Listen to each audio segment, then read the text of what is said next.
to episode 42 of Winning the Division. Ryan Smith alongside Ben Troupe here for another edition here on Winning the Division. Before we get started, though, remember that you can find us on the latest on the Carolina Panthers and the NFL news. You can subscribe to the Keep Pounding Podcast Network, where we are on, powered by Fans First Sports Network. Keep Pounding brings you the latest news analysis and interviews from top players, announcers, studio leads, and more. You can rate, review, and subscribe to your favorite podcast platform or subscribe to our video channel at youtube.com/Tobacco Radio. And guys, just ahead for Father's Day, you can get 20% off Father's Day gifts. Our friends over at 1-800-Flowers.com, they give you promo code 297-8865. Gifts for the guy who's been there every step of the way. That is your dad. Get ahead of the game and save 20% on your best gifts for dad, the old man. Again, that's 1-800-Flowers.com, our friends over there. Well, Ben, it is good to be back with you on Monday, our normal episode time. Let's go for first things first here. Let's get into the headlines and transactions around the league. Let's start with Fred Warner. Highest paid linebacker in the NFL. That news broke earlier today. 3-year, $63 million extension. $56 million guaranteed, $21 million per season. Before I read that to you, though, let me just if you just search Fred Warner in the old X machine, which is what I was doing prior to us coming on here. The only thing you need to know about Fred Warner is this. Week 4, he fractures his ankle last year. Then he manages to play in the next 7 games 100% of the defensive snaps, 100% of games, 13, the rest of the season. Played most of his special team snaps in a year since the rookie year while playing for the 6-11 San Francisco 49ers, a team that was eliminated early from the playoffs. 131 tackles, becoming one of 3 players in the NFL with 130-plus tackles in 4 straight years, voted first-team All-Pro and to the Pro Bowl, all on a fractured ankle. That gets you the money that he got this today in real time. The second time in his 7 years in the league that he has been made the league's highest-paid linebacker. I mean, I can't think of a guy that's more well-deserving of this money. Yep, and I still think they got him for a bargain. I mean, congratulations to Fred Warner with the way in which he plays football, the type of teammate he is, the type of man and husband and father he seems to be, a man in the community. I mean, 897 career tackles, 10 sacks, 15 forced fumbles, 6 fumble recoveries, 10 interceptions, 53 pass deflections, and 2 defensive touchdowns. He's the only player right now actively with 10 sacks, over 10 forced fumbles, and 10 interceptions. He is the complete linebacker. And it's like I be trying to tell you, Smitty, when it comes to the National Football League, when it comes to college, when it comes to sports in general, it's not that you're going to hit the injury bug. It's when. In the NFL, when it's your livelihood, people start saying, I don't know if I would have, done that what Fred Warner did. Look, you only get one career, and when it comes to your teammates, not saying that Fred Warner got anything to prove, but in a sense, we all do. If you play a professional sport, whether you're a coach, assistant coach, trainer, equipment man, Fred Warner is letting you know you can depend on me. Unless I am ruled out, you can depend on me. And Fred Warner is one of those type of players, Smitty. I mean, I hate to say it, Luke Kuechly-esque, Patrick Willis-esque. I'm not afraid to say it. I mean, because what happens is when you get a player of his caliber, I mean, Bobby Wagner is the only player close to what, that level of production since he got drafted. Fred Warner, anything you need to do. You need to make tackles for sideline, done it. You need him to blitz, done it. You need him to cover tight ends, done it. You need him to cover, slot receivers down the middle, done it. You need him to cover backside the backfield, done it. He is the heart and soul. I'm going to say this right now. Fred Warner is the best player for the 49ers. That's taking nothing away from George Kittle. That's taking nothing away from C-Mac. That's taking nothing away from Trent Williams. That's taking nothing away from Brock Purdy, right? That's from Brian Ayuk and, Ricky Pearsall. Fred Warner is the best San Francisco 49er going right now. And what he's doing for the linebacker position is setting the bar very, very high for the next linebacker. Now, the linebackers are different than quarterbacks because they don't get to just reset the market because they're coming up on a new deal. But when you are as productive as a Fred Warner, it was only right. George Kittle got an extension, 5 years, $76 million. You talk about Fred Warner when he got 3 years. Congratulations to this new money. And dare I say, 49ers are saying, hey man, no Ken Law. They had to replace certain play. They had to replace, Ward, Tre'Davious Ward, and those guys on the outside. Fred Warner is a staple. They said, look, as long as we got Fred Warner, we got a shot. So congratulations to that man out of BYU, man, getting some new money, $21 million a year. Now, them San Francisco, them California taxes. I don't know how much you're going to end up bringing home, but congratulations on the new money. Yeah, absolutely. The owners' meetings will be going on in Minneapolis, Minnesota, here a little bit later in this month. I believe it's begins tomorrow and then on Wednesday in Minneapolis. And the Green Bay Packers are once again proposing to end the tush push. They are sending their proposal throughout the league. I think this is going to ultimately get done, Ben. I don't think so. I think some people are, for it. Some people are against it. But your thoughts on the Packers submitting their revision, and do you ultimately think the tush push gets removed? I think the tush push gets replaced with something else. Because here's the thing, Smitty. Once again, right? That would be like telling, Kareem Abdul-Jabbar, you can't do the sky hook because we can't stop it. What? Because the first question is, okay, you want to get rid of it. Now, I get it. You don't want Saquon or whomever's behind Jalen Hurts pushing him because you think that's the reason why he got the first down. Now, I guarantee you this about the National Football League. Every time you have, something that is unstoppable, you can see it potentially coming to an end because because this is what they're really saying. Everybody in the league is supposed to be able to benefit from the tush push, but everybody's not benefiting from it because everybody don't got that type of personnel, that type of quarterback, O-line, a lot of variables. Do you think Philadelphia's going to take this line down? Do you really think? Because here's what they're really not saying, Smitty. What's the penalty? Is it a penalty if you run it? And let me go a step further. Former Panther, now a Washington Commander, Frankie Louvu, who everybody remembers from the championship game last year when he was going over the top 3 straight times, and then referee comes out and says, "You do that again, we're going to reward a touchdown to the Eagles automatically." And so everyone knows this. So Frankie Louvu comes out today, and he says, "My personal opinion, I think they should ban it, but the argument's going to be about, hey, you guys got to stop it. Don't get us in short yardage and whatnot." He goes on to say, but it's kind of a cheap play, pretty much a scrum in rugby. That's kind of how I look at it. And we got to have a scrum too on the other side. And the scrum is we have a cadence where we all go at once. It's not like you hard count and this and that where you're getting us or myself jumping over the pile thinking you're going to snap the ball. And so he says, that's just my own personal opinion, and I will leave it like that. And then on the other side, Jeffrey Lurie, owner of the Eagles, comes out and said, there's no data showing it isn't a very safe play, or else we wouldn't be pushing the tush push. So, you got people on both sides of this equation. Thoughts on Frankie Louvu's comments? He has his opinion. I'm never ever mad at his opinion. He's a current player. He understands that. He even came out and said, I know the argument. I know the pushback is going to be just stop it. Don't get him in a third down, 31 short yardage. Here's my pushback. Again, isn't the goal in the National Football League and sports in general to come up with plays that people can't stop? Isn't that the goal? The goal is to come up with some. Now, I'm a down this hill, Smitty. I don't think it's what's going on. I think it's who's doing it. If Patrick Mahomes was doing this, it wouldn't be banned. It'd be called the Patrick Mahomes, or if Joe Burrow. But the Philadelphia Eagles, what people need to come to the realization is they're not the media darling.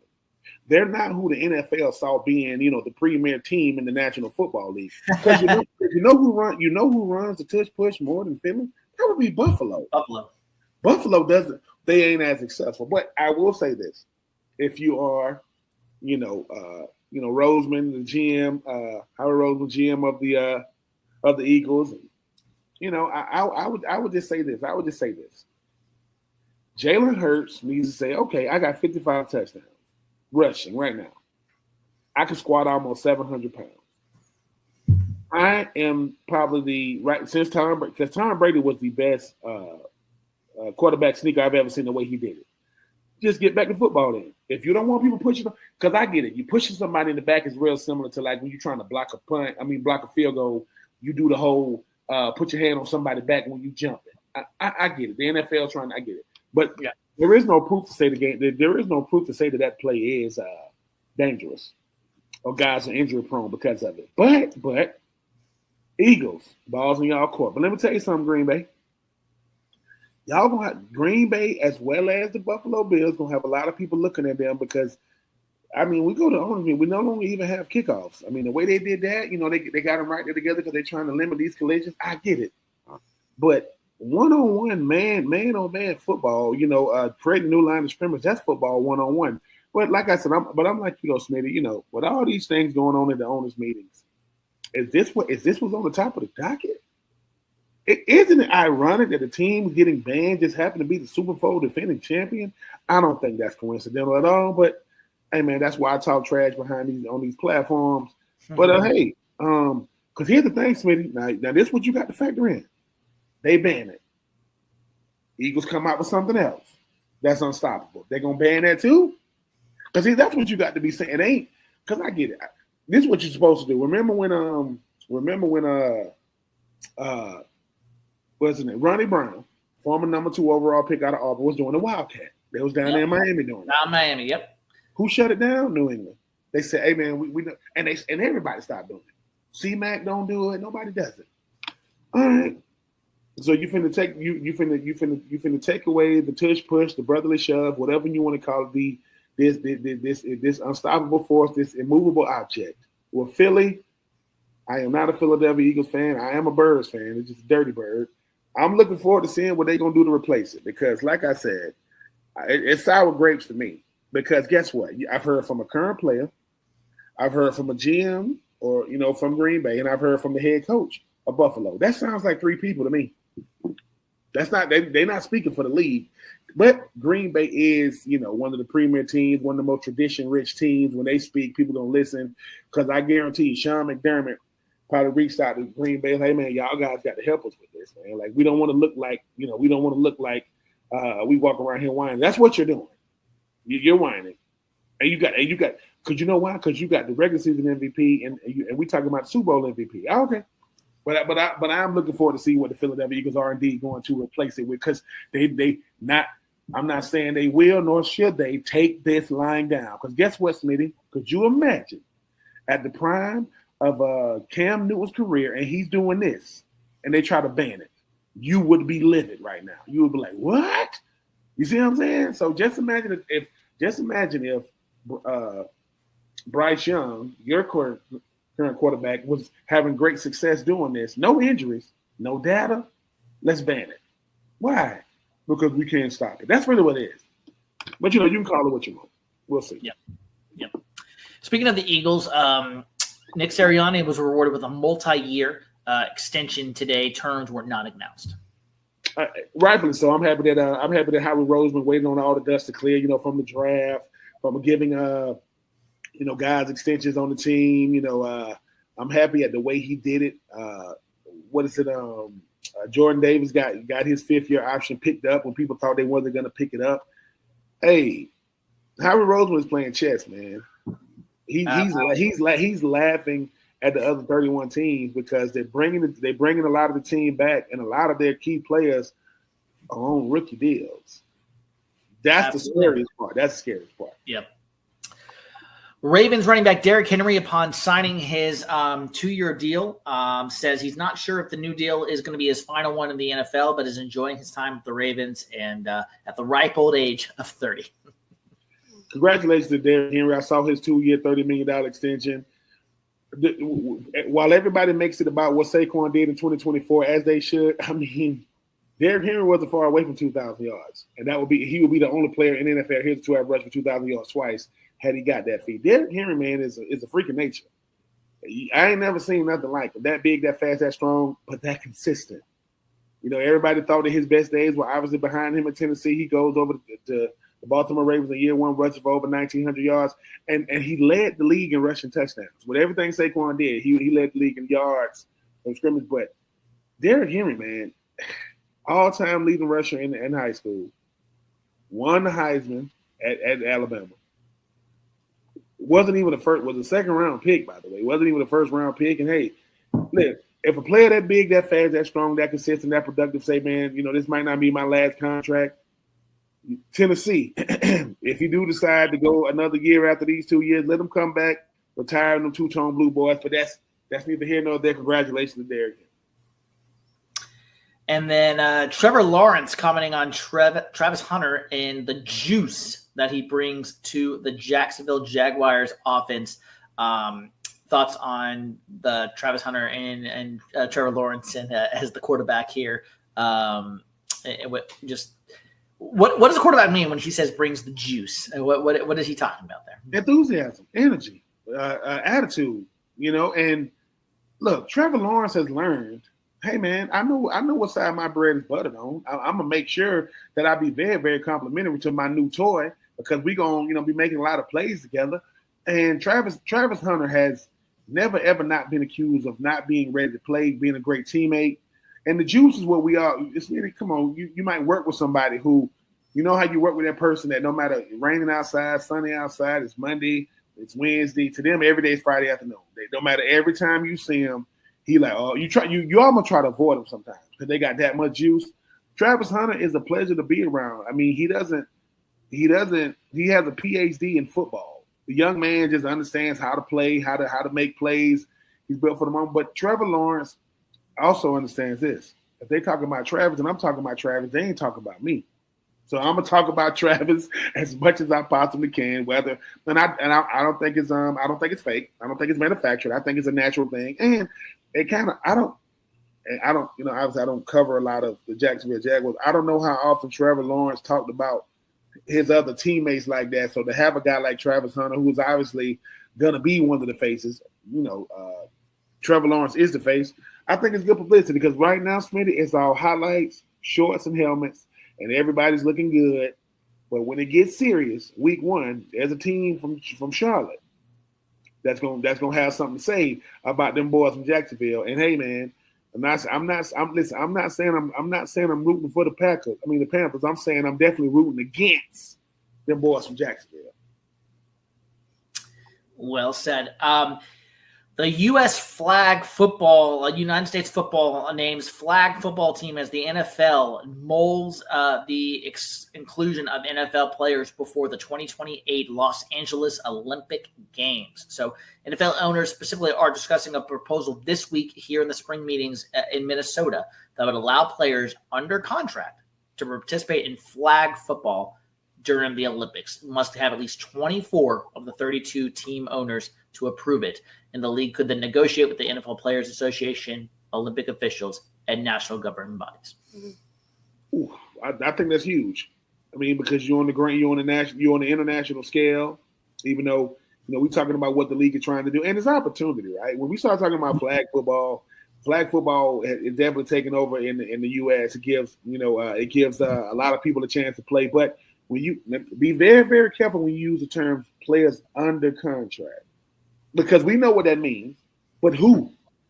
Huh? Like who's because once again, we talking about all skill players, so we ain't gonna have a bunch of, D linemen, O linemen out there, obviously.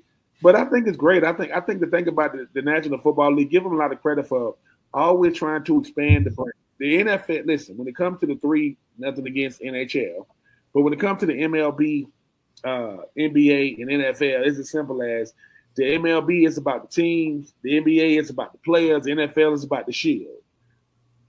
They're trying to make that shield even more prestigious. So I like it, with the owners having to talk about other dumb stuff like, banning plays or banning a certain play. I like the flag football concept. Love it.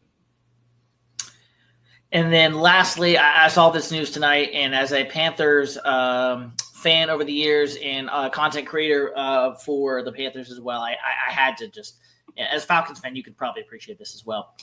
The Tampa Bay Buccaneers owner comes out today, Brian Glazer, defensive end, Simeon Rice, Hall of Fame, into the Tampa Bay Bucks Hall of Fame.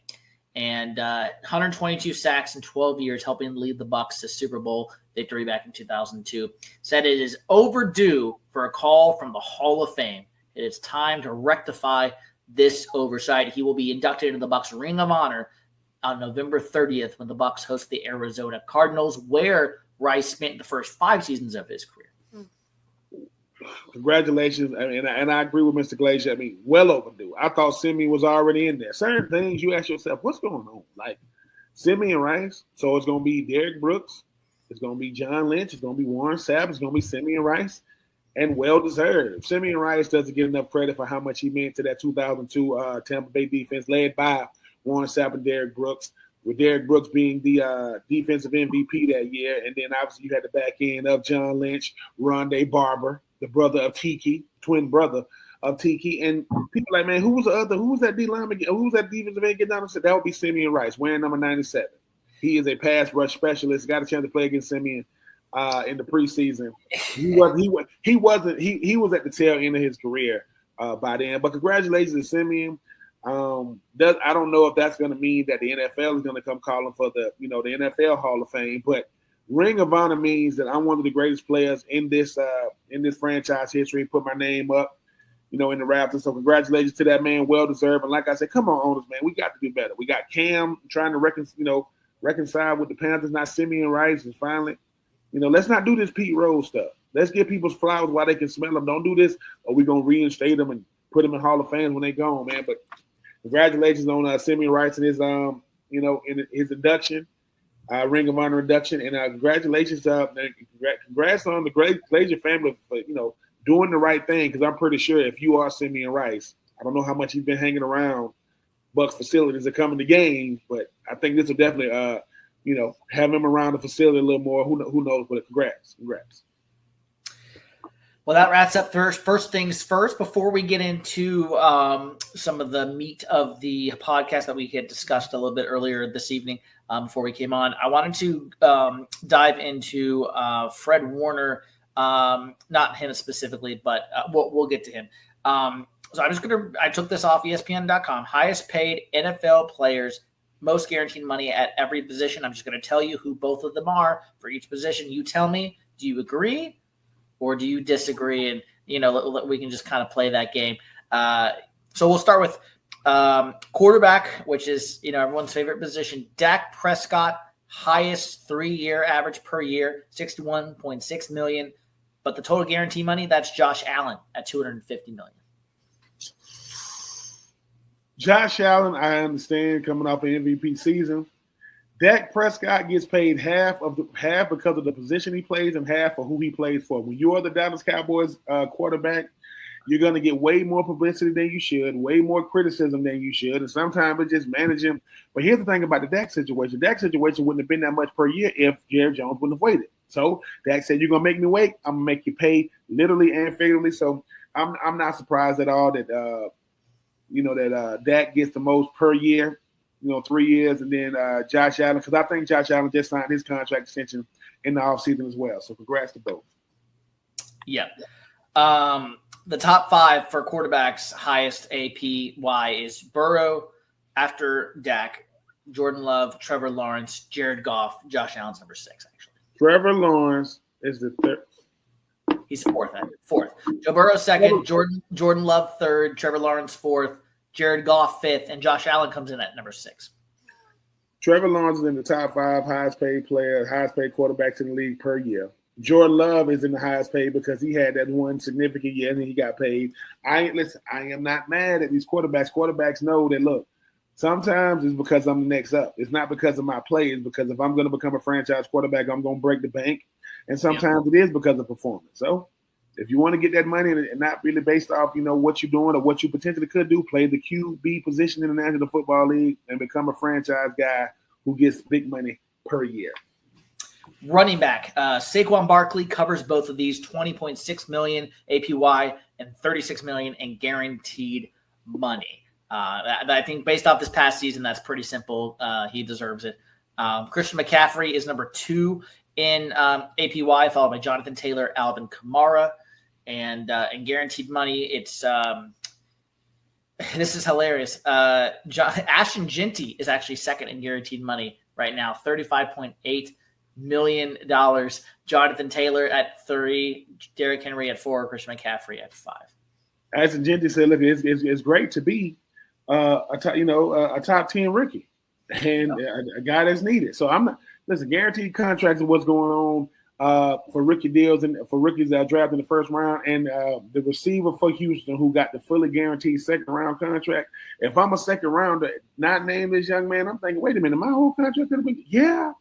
While you have leverage, you need to use the Ashton Jinty and say, don't hate the player, hate the coaching staff. They don't want to put me in the game. Wide receiver, also a clean sweep. Jamar Chase, $40 million APY. Justin Jefferson right on his heels at 35, number 2. CeeDee Lamb, number 3. AJ Brown, number 4. Brandon Ayuk at number 5. For guaranteed money, it's Chase at $112 million. Justin Jefferson at $110 million, number 2, and then followed by CeeDee Lamb, AJ Brown, and then DJ Moore at number 5 for guaranteed money.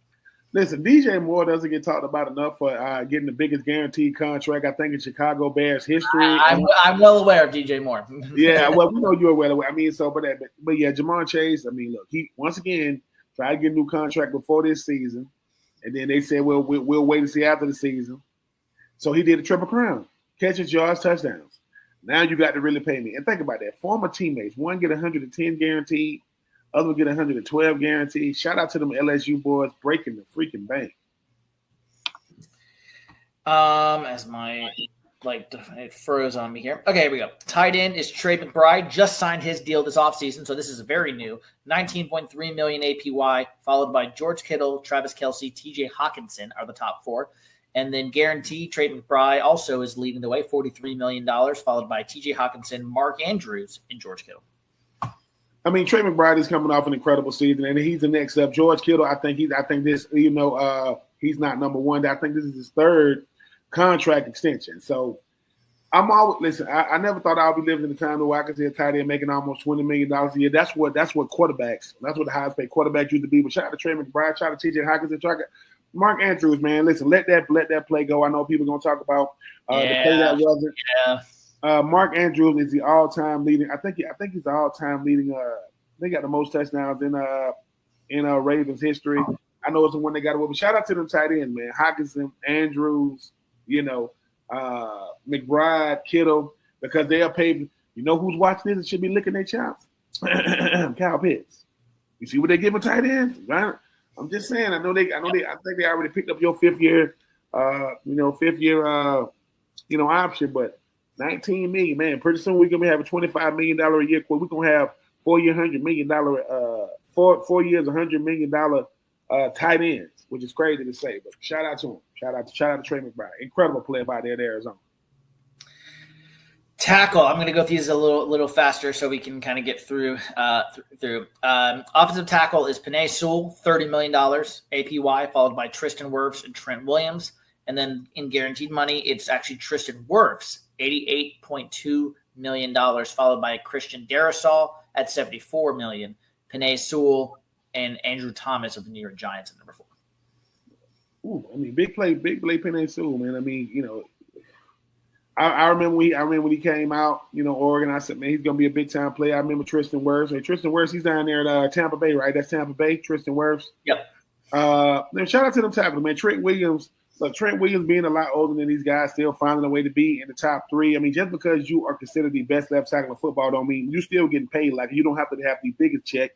But shout out to all them tackles, man. Tackle is still one of the not just premium position, but highest paid position. Shout out to them tackles. Guard, some people say, is the easiest position to replace on the offensive line. At least that's what some people say.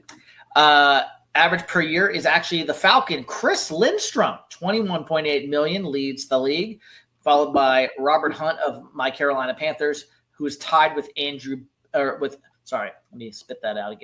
tied with Aaron Banks, who's now on Green Bay, and Quentin Nelson around up the top 3 in APY. And then guaranteed money, it's actually Robert Hunt leading the way, $63 million, followed by Chris Lindstrom and Quentin Nelson.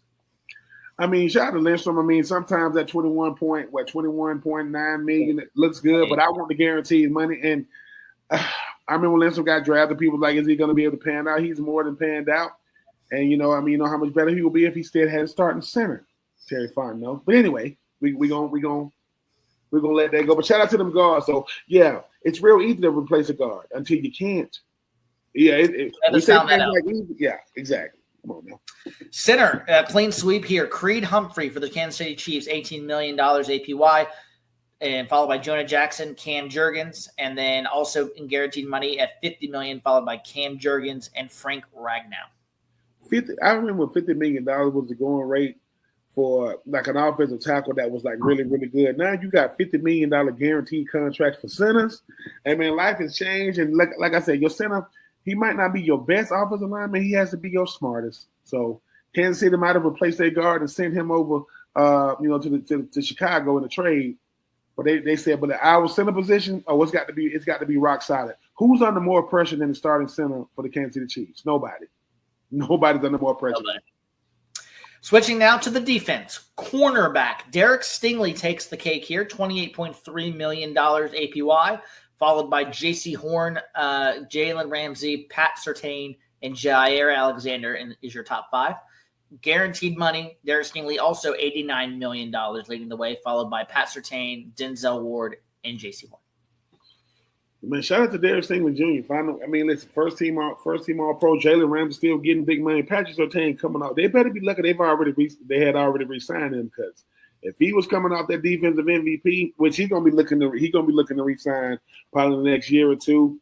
But Jair Alexander, man, Green Bay Packers. I think he's from Charlotte. I think the youngest is from Charlotte, correct? From Charlotte, North Carolina. But cornerback is big time position, and they got to cover them cheaters out there on the outside, but. $28 million a year for Derek Stingley. Hey man, another LSU boy. That 2019 LSU team. Them boys about to start a bank. Joe Burrow, Jefferson, Chase, not Derek Stingley. Wow. Yeah. Safety, a clean sweep. Antoine Winfield Jr. of the Bucks, $21.5 million, followed by Derwin James and Kirby Joseph from the Lions is the APY, and then guaranteed money. Winfield at $45 million, followed by Derwin James and Kirby Joseph. Antoine Winfield Jr. will be best known for being in the Super Bowl, throwing up the peace sign to A1 Tyreek Hill. I got a chance to interview his dad back in the day, man, and he was talking about how incredible his son has, the type of player he turned into. Just where some of the Patrick Surtain or Asante Samuels Jr. they want to follow in the footsteps of their pops, but $21 million a year. That's some good. And just like I was talking about Fred Warner, his money and how much they taking from him, no state tax in Florida. So there's gonna be some big checks. Congratulations, younger. Congratulations. All right. Edge rusher Max Crosby, $35.5 APY, followed by Nick Bosa, Josh Hines-Allen, TJ Watt, Brian Burns are the top five, and Myles Garrett is number 6. Listen, Myles Garrett is coming. Myles Garrett, once again, just like Crosby, I think he's signing his third extension. Yeah, I was going to say his is APY, but he leads the guaranteed money, though. Myles Garrett leads the guaranteed money. Listen, Myles Garrett, though. When Myles Garrett is calling it, he's telling Max Crosby, he's telling Nick Bosa, he's telling Josh Hines-Allen, he's telling Brian Burns. Congratulations, fellas. Good job. But I'm still cashing out, and I made y'all think I was leaving Cleveland. I never wanted to leave. I just wanted more money, and I want a Super Bowl winning quarterback. I got Kenny Pickett, who might not be on the roster come the fall. Yeah, total guaranteed money. It's the same same 5, just different order. Garrett followed by Bosa, Crosby, Hines-Allen, and Burns. Here's the gap here. Crosby's at 91.5. Bosa, you jump to 100, and then Garrett 123. Wow. That is a $23 million difference between him and Nick Bosa. You got it. Anyway, they pay guys that get after the passer. What can I say? Yes, they do. Chris Jones, defensive tackle, sweeps it. $31.7 million APY, followed by Christian Wilkins and Aleem McNeil. Guaranteed money, also Chris Jones, $101 million, followed by Christian Wilkins and Quinnen Williams. Quentin Williams. I mean, it's a big time player coming out of Alabama. I mean, you talk about Christian Wilkins, that Clemson boy, and all them. Listen, and Chris Jones, another Mississippi State defensive tackle. Them boys don't do nothing but get after the quarterback and get big bucks. But Jalen Carter is coming. He gonna reshape the market. He gonna either be at $35 million a year whenever he does resign. All right, last four. Linebacker, Fred Warner. We just went over this $21 million APY, followed by Roquan Smith and Tremaine Edmonds in Chicago. And then guaranteed money, Tremaine Edwards is number 3. Fred Warner is number 2, even with his new deal at $56 million. $60 million belongs to Roquan Smith at number 1. I mean, with the Ravens, the Bears, and the 49ers. Premier, listen, Roquan Smith is a tackling machine. Edmonds, he about like 6'5", at linebacker doing what he does. I think at one point him and his 2 brothers was all in the league as well. And Fred Warner is the gold standard of linebacker. Congratulations to all 3 guys. I think if you are an upcoming linebacker waiting to re-sign, you're looking at guys like that saying, hey, man, thank you guys for making my negotiations that much easier when it comes time for me to get my money. And then we go to the special teams. Kicker, Harrison Butker takes the sweep, $6.5 million APY, followed by free agent Justin Tucker and Jake Elliott. And then guaranteed money, same thing. Butker, $17.75 million guaranteed, followed by free agent Justin Tucker and Jake Elliott. Harrison Butker, listen, he's in a. I mean, I know I don't know how much I agree with him making speeches, but that is more to his right, his business. He can do whatever he wants. Just like I said, who has more pressure on them?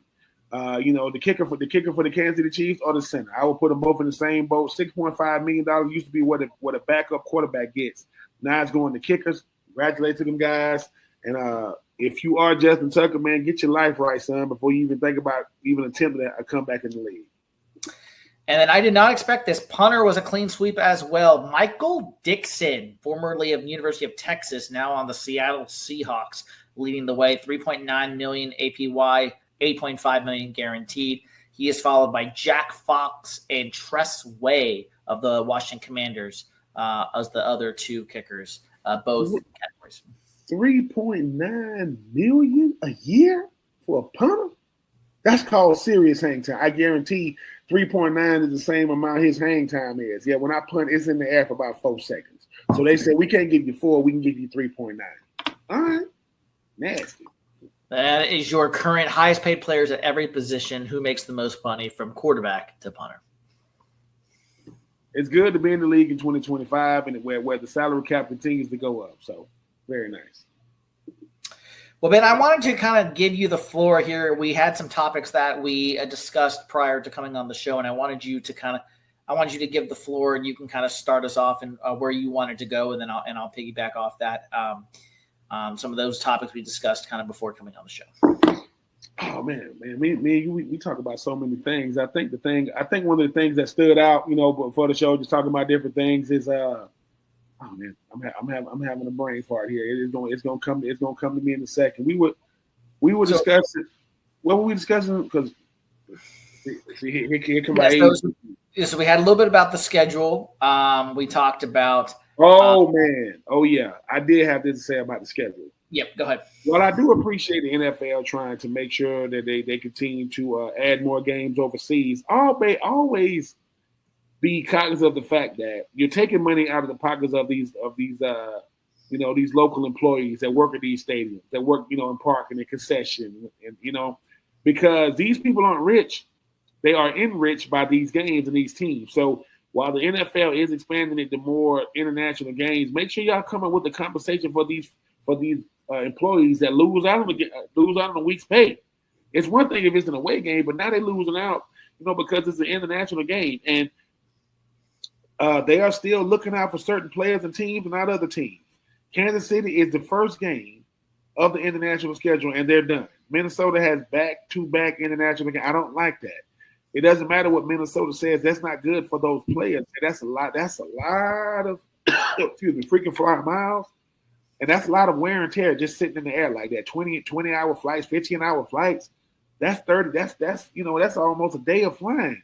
Depending on how far they got to go. But yeah, I mean, listen, and like I say, I think they need to do a better job with the primetime games too. Like, Thursday night, Monday night, Sunday night, and I know sometimes it can be flexed. Just because the team doesn't have a player in your mind that deserves a primetime game, let's do better.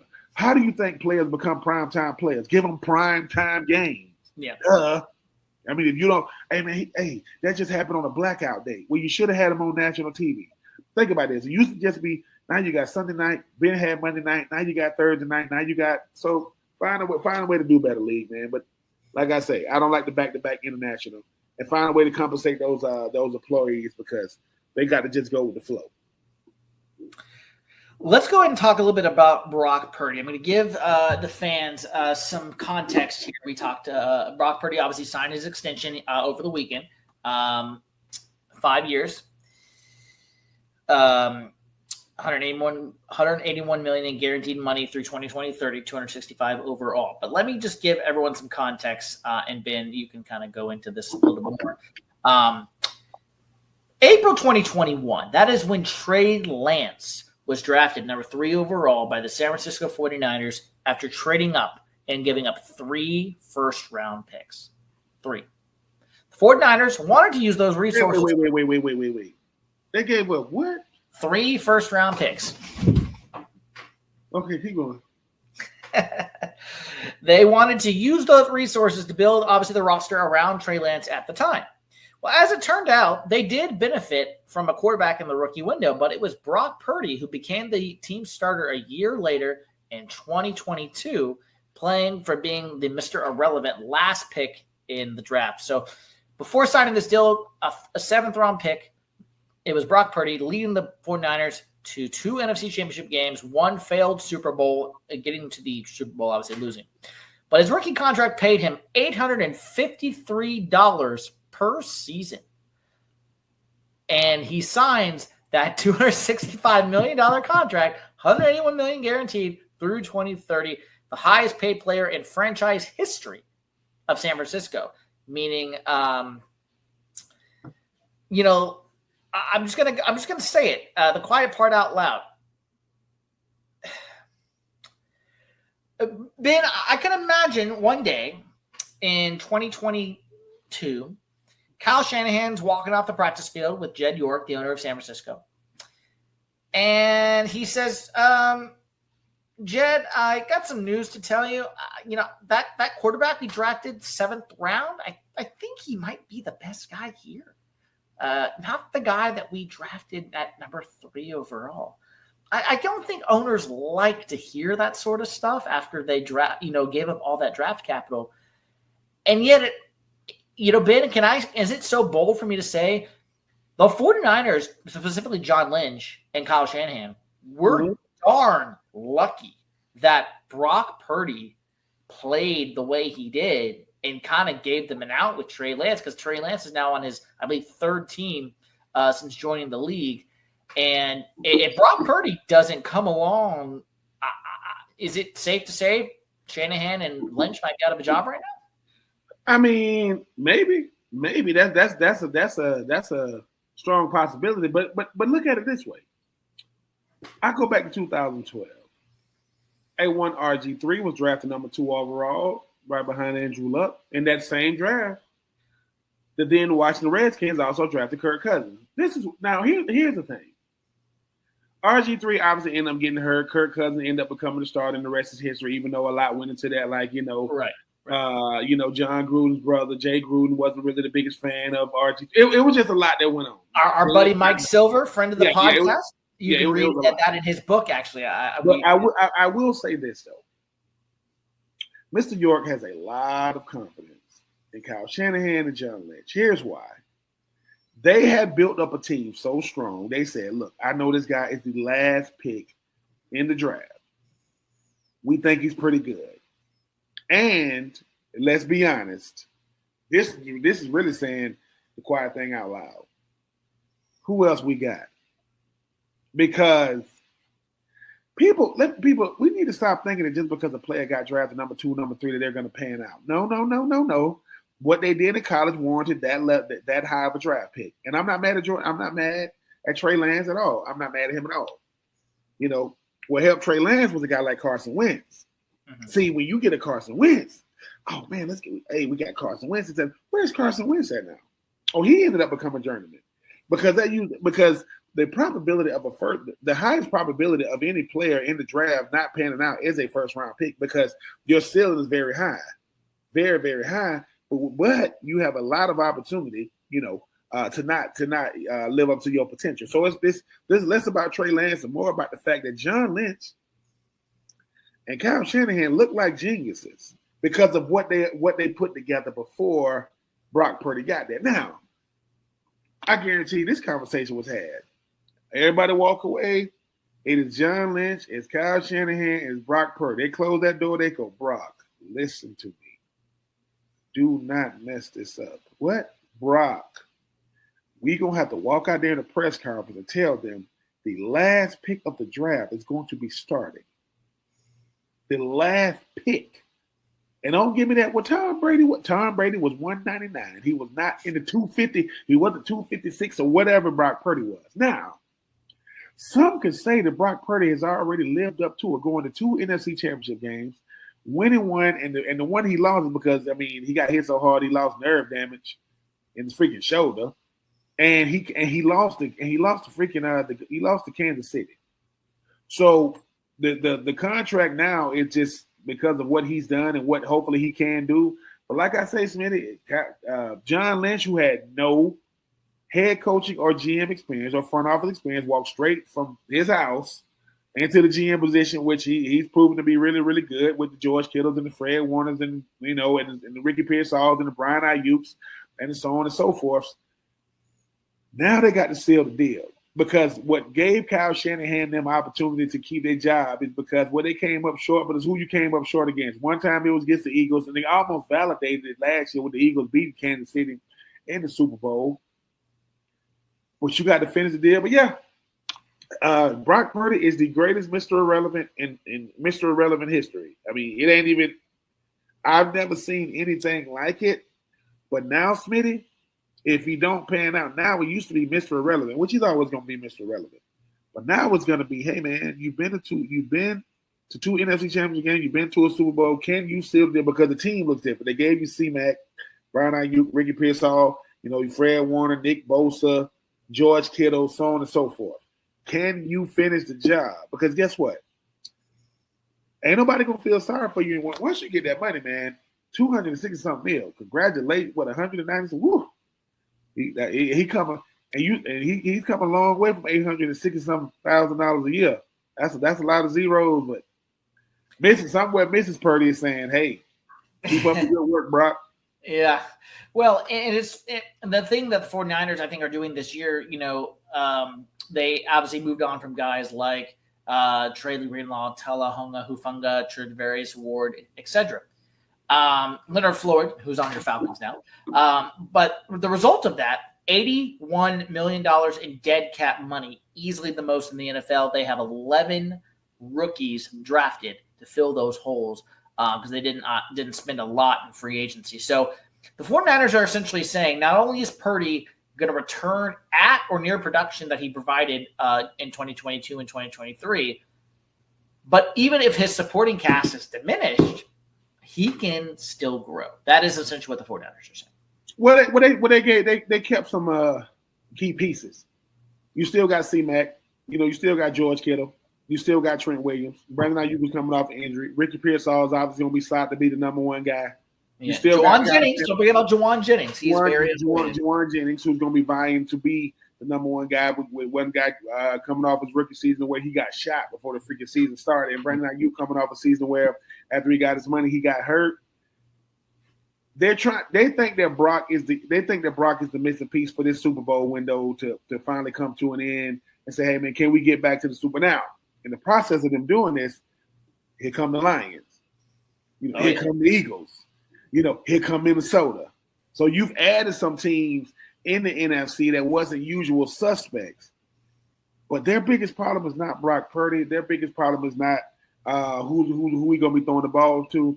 Their biggest problem is the Rams. Because Matthew Stafford is a problem. lump because Matthew Stafford did what Brock Purdy did not do, and that is win the Super Bowl when he went against Cincinnati. So, hey, I'm happy for Brock Purdy because I think it's always great when a guy where he got drafted becomes what he becomes because it was more of a probability than a possibility, or a possibility than a probability. Now, because he's done it, who knows, man? That makes it so that these guys getting drafted late 7th round, late 6th round, really got at the quarterback position, got opportunities to not just be backups, be potential franchise quarterbacks. Now, I'll get a Brock Purdy situation lined up in a crazy way, but the team was put together. But I don't want to act like just because the team was put together, Brock Purdy could have crashed that Ferrari. He did not crash it at all. Now he get to put, he went from driving a Ferrari that was given to him. Now he can go to the Ferrari dealership and buy him one. So congrats to that man.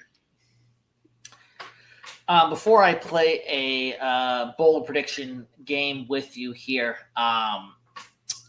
did you want to get into any other specific topics that I have not hit on today? Man, see, my mind be so focused on other things when it comes to the national.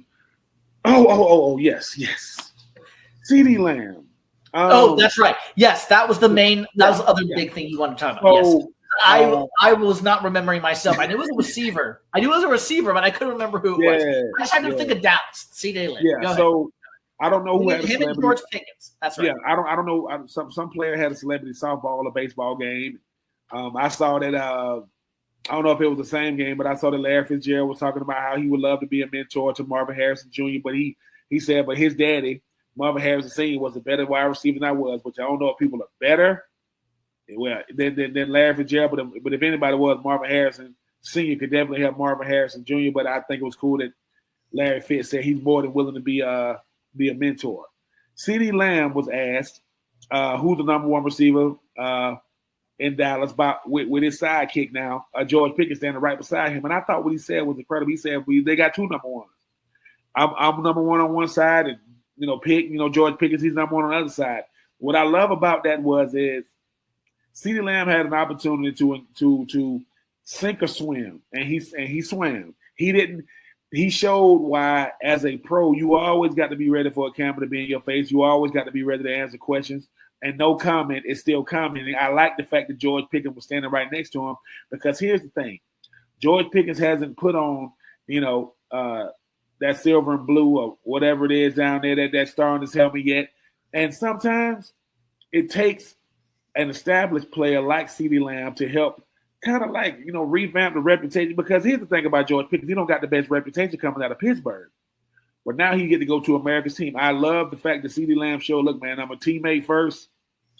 I'm a teammate second, and I'm a teammate third. I'm not here to make it all about myself. I'm here to let my new sidekick know that, hey, man, I want you to go get yours. Because if you get yours, it's better for me. And if I'm getting mine, it's better for you. And when we get ours, it's better for the squad. So and I'm not saying the other receivers in CeeDee Lamb's caliber wouldn't have done that, but that's what great players do. Great players let these youngers who coming up behind them know, even though George Pickens ain't that much younger than CeeDee Lamb, lets them know, hey, man, you got to be ready to put your teammates before you. You got to be ready to put the team before you. What they say, don't say what you feel, man. Say what's real. And what's real is we got two number ones. So shout out. I'm not the one to be giving love to Dallas Cowboys, but even if, I think for a CeeDee Lamb, he knows that the chemistry that me and George Pickens gonna have as receivers is going to decide how Dak plays, how we play as offense. Because, like I say what you want about. I don't know who's been the best receiver since they've been drafted, like out of A.J. Brown and CeeDee Lamb and Jamar Chase, Justin Jefferson. But CeeDee Lamb ain't no slouch, people. CeeDee Lamb is nasty good. So I just want to make sure I give respect and credit to a guy like CeeDee Lamb because it's in the heat of the moment, but it shows that, hey, man, I'm a Dallas Cowboy, so I got to always be ready. And George Pickens was standing right next to him, and you can kind of see because George Pickens, guess what George Pickens going to do? The same way Smitty, me and you, I'm always talking to you about chemistry and how we feed off each other. When George Pickens hear that, it kind of show him what to say. Because CeeDee Lamb, that could have went left. He could have said, oh, and I know who I wanted to compare it to. To me, the best, not the greatest, the best duo, not named Marvin Harrison and Reggie Wayne, not named T.O. and, Jerry Rice.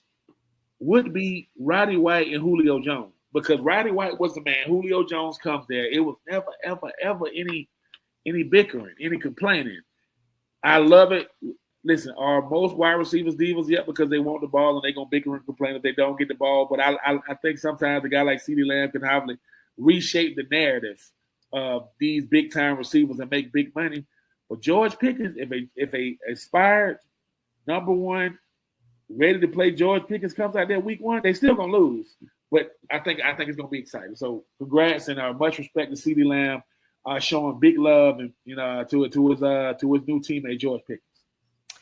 And then you also wanted to talk about Antonio Brown specifically as well. He had a little altercation over in Miami at a boxing event, and you wanted to kind of call out his name on his Twitter handle, with using the CTE. Yeah. So if you haven't seen it, yes, there was an altercation with Antonio Brown at a sporting event, and it looks like people were trying to jump him after the sporting event, and it got out of hand. Reports say he ended up shooting a gun in the air, not to scare the people off of him. They said, in his Twitter post or X post, he was like, "Well, I got CTE, I got CTE, I got CTE." Here's the thing: do I believe that Antonio Brown has CTE? Yes. Do I believe it's an excuse? No, because don't make a mockery of CTE with every decision that you make or don't make. Because that's not that's not a get out of jail free card. And I'm not saying in the reports that said he did go to jail, he actually didn't go to jail. Don't make a mockery of people's pain. As a person who has seen the effects of what CTE can do to athletes, NFL players specifically, that ain't nothing to play with, man. And Antonio Brown, great player, man. But his antics are becoming unbearable. They becoming ridiculous, and to be honest with you, they're becoming disrespectful, because you keep on making a mockery of CTE as to say, "I don't know what I'm doing." Yeah, you do. There are people out there that's dealing with CTE that don't even know they got it, and if you think you got it, please go see a neurologist. I'm not doing an infomercial or anything, but make sure. But I just thought it was. Now, number one, I'm not wishing bad on Antonio Brown. I wish he didn't get jumped. I wish that didn't happen to him. I wish he didn't have to, defend for himself or pull out a gun and all these type of things. But if every time he says something crazy, does something crazy, CTE, then come on, man, don't do that. Because if you do have it, which I think he probably does, man, get the proper treatment that you need. But if you listen, if you in the public eye, you a public figure. And I ain't wishing bad on nobody, but I just thought it was a bad look at everything because the type of things he tweets out on X are beyond crazy. And like I say, man, I don't know who's in his corner. I don't know if he's married. I don't know if he has a significant other or a team around him. If you are around Antonio Brown, man, help that man, because some of this stuff is just hard to watch. But I'm happy that nobody was seriously injured in the altercation, but I just don't like it every time he does something. He try to blame it on CTE. Don't do that. Yeah. One little nugget about the schedule, I just thought that was entertaining. Peter Schrager recently left Fox and now at ESPN, one of the premier NFL insiders who I've gotten to. Hoping to have him on the podcast here pretty soon. That's a tease for those in the business. Might be having Peter Schrager on here on the division. We'll see what happens there. Billy Joel, according to Peter Schrager, was this year's big stadium act that caused a lot of headache in the NFL scheduling teams' scheduling. He had concerts in Cincinnati, Detroit, New Orleans, and Santa Clara that caused a lot of games to be shifted around in the NFL schedule. Usually every year there's one musical talent that likes to do this, and this year it was Sir Billy Joel, the piano man. So Billy Joel got a cease and desist with an NFL logo in the corner saying, "Yo, Billy, not to get in your business, but what you doing? What you mean what I'm doing? I put out my schedule way before y'all put it." "No, you didn't, Billy." "Yes, I did. But I'm willing to adjust. But y'all gonna have to compensate me, man, because I'm canceling dates. So they'll find a way to work it out. Yeah. I just thought that was fun. All right. Well, I'm gonna go ahead and Ben. I know it's May, and then we'll finish out the show this way. I know it's May. let's predict the playoff teams for 2025. It's May. I'm not gonna ask us to pick records. We'll do that in August. We're not gonna do the Super Bowl, nothing like that. No. Just 7 teams from each conference to make the playoffs. That's it. 17. Yes, 7 for the AFC, 7 for the NFC. We'll do our official predictions come August. We have a long way to go there as far as 1 through 4 in every division. We'll do that. Training camp previews come August, all that. This is just May thoughts and predictions based off the draft, free agency, kind of our gut feeling for the 2025 season. But before we do it, let me just remind you, we'll start with the AFC. This was last year. Kansas City, Buffalo. I'm not. This is in order of the seeding, but I'm not really reading the records, just the teams. Chiefs, Bills, Ravens, Texans, Chargers, Steelers, Broncos. Those were the 7 last year. So in the AFC West, I will say Kansas City wins once again. I will go Kansas City as well. Yep. And this is not going to be in any 1 seed or 7 seed where I'm just giving you 7 teams in random order. And in the AFC East, I would say the Bills will win that division again. Yep. Okay. In the North, I'm going to go with the Ravens winning that division. Of course. You just gave Derrick Henry more money. Yes, I'm going. And you added DeAndre Hopkins to that offense. Yes. And what was the safety? What was this? Malachi Starks? Didn't he go there? Yeah. Okay. Yeah. Ravens. They win it again. All right. I'm gonna go off my gut here, Ben, and you are probably gonna disagree with me. I don't have the Houston Texans winning again the AFC South. I've got the Indianapolis Colts winning the AFC South. There's talent on this roster, Ben. There is talent on this roster. Shane Steichen made Jalen Hurts look really, really good. That was that 22 MVP season where they went to the Super Bowl and obviously did lose to Patrick Mahomes. But it's not like this division is murderer's row. And so I've got the Colts nipping the Texans to win the AFC South. Ooh, I can definitely see some of that happening, but because they got the quarterback carousel, and I think it's going to start with Anthony Richardson and maybe Daniel Jones. Whenever you go into another quarterback, it's because it started quarterback. I think the Houston Texans will win it again for this reason. They're ahead of schedule. Like people was thinking that it was going to be year 3 when DeMeco Ryans and C.J. Stroud were going to take off. Well, DeMeco Ryans and those guys did it. Stephon Diggs was hurt. Tank Dell was hurt, and they still won it. So, I like the fact that they're, like, as you mentioned, the AFC South is not a media darling. No, none of those teams in that division are media darling, but I think that Houston Texans, I think they go 3 for 3 with C.J. Stroud and DeMeco Ryans and company. Will Anderson, those guys. Yep. And then and then you have 3 wild cards teams. So hold on. You pick that. You got to pick the AFC. You pick the AFC. We did before. You said the Ravens? Yeah, Ravens, Chiefs, Bills, and I did Colts. Okay, yeah, okay. All right, so now you got 3 wild card teams. I'm going to say the Chargers, the Bengals are 2 of my 3 wild cards, and I'm going to say the Broncos. I do think the Broncos will be a wild card. So I have 3 coming out of the AFC West, in case you're mad. I know it's crazy. I think the Broncos will be a wild card, and I hate to give them love. If Aaron Rodgers is a Pittsburgh Steeler, I think they are a wild card team. If he is a Pittsburgh Steeler, that's a big if.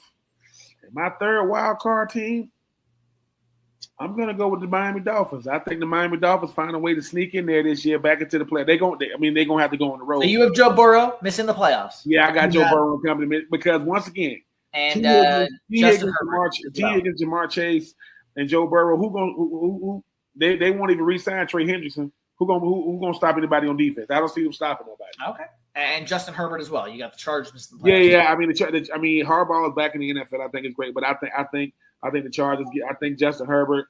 They're gonna put too much on his shoulders. No Joey Bosa. I know they got Khalil Mack and Derwin James. Yeah, I think they. I respect it. This is why we do this in May. We have a right to change our opinion as we get closer to August, and everything, more injuries happening. This is just a fun May exercise. You know what I'm saying? Yeah. Personally, I think Miami is going to be a clunker this year. I don't see it. I'm not. If they can get that pass rush going, man, I think they got a shot to make some noise. Okay, all right, that's fair. New England is a team that's getting a lot of love from people, and I agree they're going to be better, but playoff better? No. I think they could double their win total, go from 3 to 6. Well, yeah, they could. That's good. Which they probably will. Which with Mike Vrabel trying to. That's good, but not playoff worthy. Yeah, not playoff worthy. All right, let's go to the NFC. Detroit, Eagles, Bucks, Rams, Vikings, Commanders, Packers was your 7 seeds last year.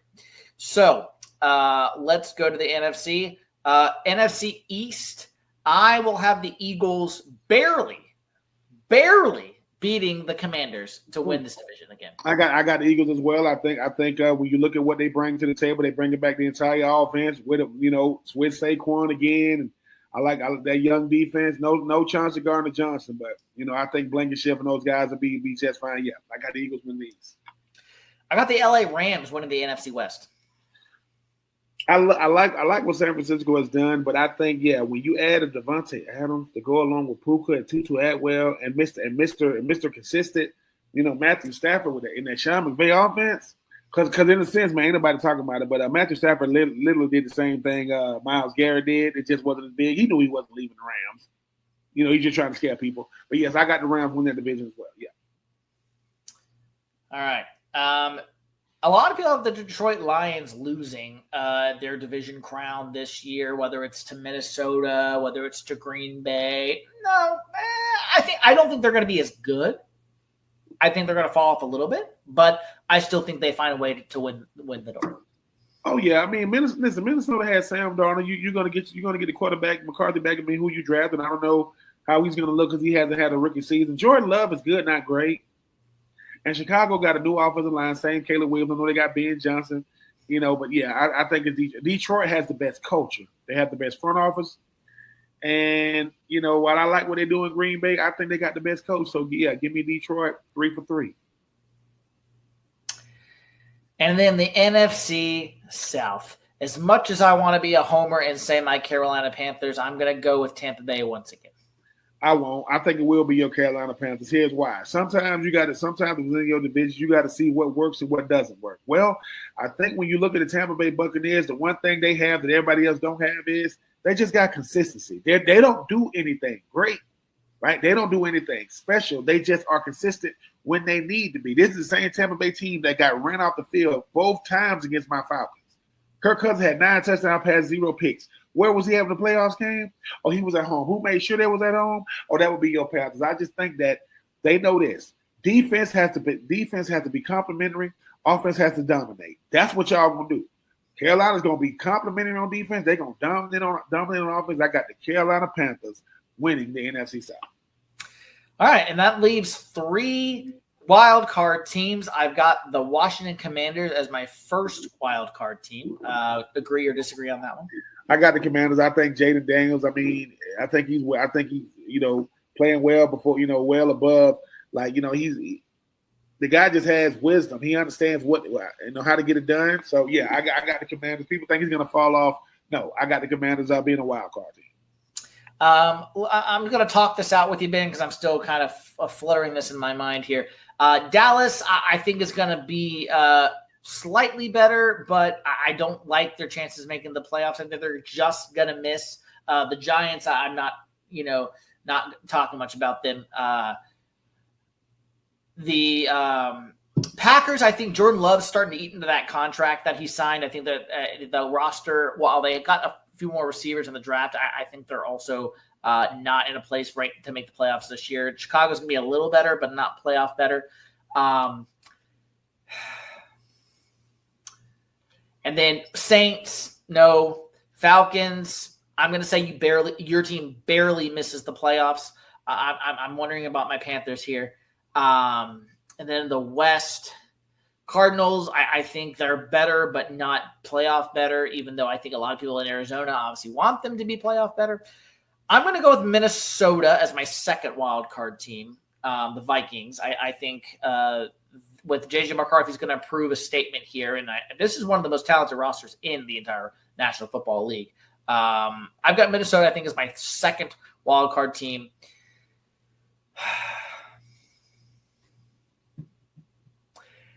And then I'm going to say the San Francisco 49ers get the last wild card spot to lock up the 7th seed. I think I'm going to say my Carolina Panthers tie with the San Francisco 49ers at 9-8.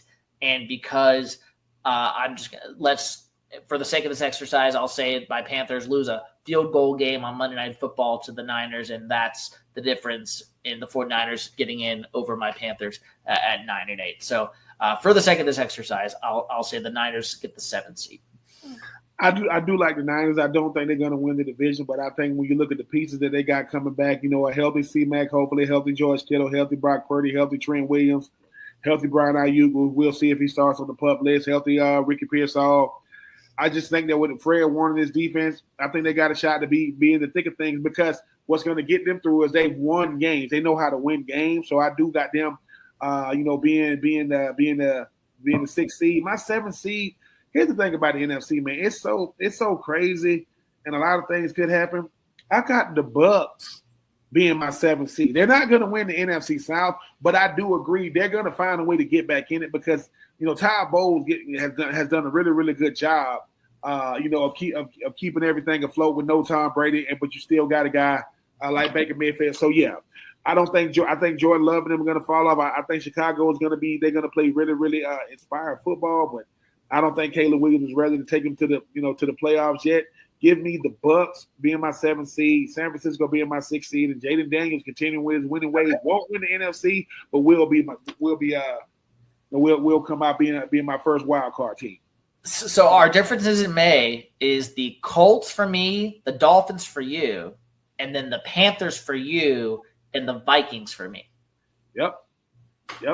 So there you go. And then I mean, and again, this is May. We obviously things are going to change between now and August. The other team I thought about putting in, but I couldn't quite put them in. Is the Seahawks. I don't know what to make of them. Darnold. Yeah. I mean, Sam Darnold. Yeah. Receiver this year. I like Sam Darnold. I don't. The Seattle Seahawks are so up and down. They hot and cold. But if Sam Darnold plays in 2025 like he did in 2024, forget. I mean, they got a shot to win that division if he's playing like that. So we'll see. Well, as we wrap up this episode of Winning the Division, episode 41, he has been Troupe. I am Ryan Smith. And I'm sorry, correction, episode 42. I'm getting ahead of myself. Episode 42 of Winning the Division. Be sure to rate, review, and subscribe wherever you get your podcast. Remember to put your likes, your comments. Let us know what you want us to talk about as we continue to get into these doldrums of the summer here, OTAs and minicamp coming up here soon. And then we have a long stretch before training camp in late July. So, we're going to have some guests for you here shortly over the next few weeks. Kind of still working out some bookings on that front. So we'll see how all that transpires. But remember, as we discussed with our predictions here, the goal is to win your division, folks. That is the name of this podcast, Winning the Division.